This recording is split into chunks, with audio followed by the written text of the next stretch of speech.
In the meantime, the mother of Heather Heyer, the woman killed when a driver rammed his car into a Charlottesville crowd protesting white nationalists, says she will not meet with the president. ABC's Janae Norman explains this comes as critics use increasingly sharper language to denounce the president's response to the violence. President Trump growing increasingly more isolated. Members of his own party now publicly calling into question his competence and moral leadership. I do think there need to be some radical changes. Has not yet been able to demonstrate the stability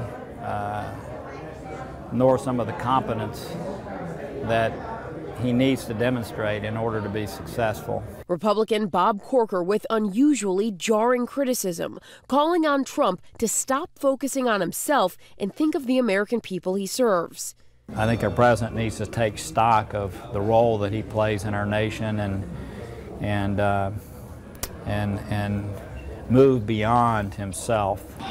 And outside of Washington, the criticism continues. Heather Heyer's mother, just days after laying her daughter to rest, saying she will not meet with President Trump.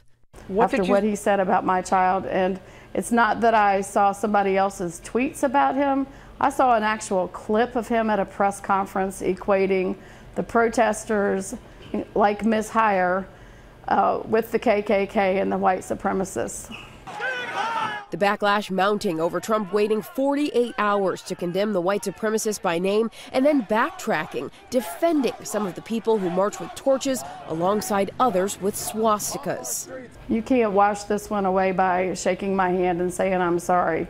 The president's response to Charlottesville is even more under a microscope now in the wake of the car attack in Barcelona. It took no time for him to denounce the terrorism there and today tweeted that radical Islamic terrorism must be stopped. Janae Norman, ABC News, Washington.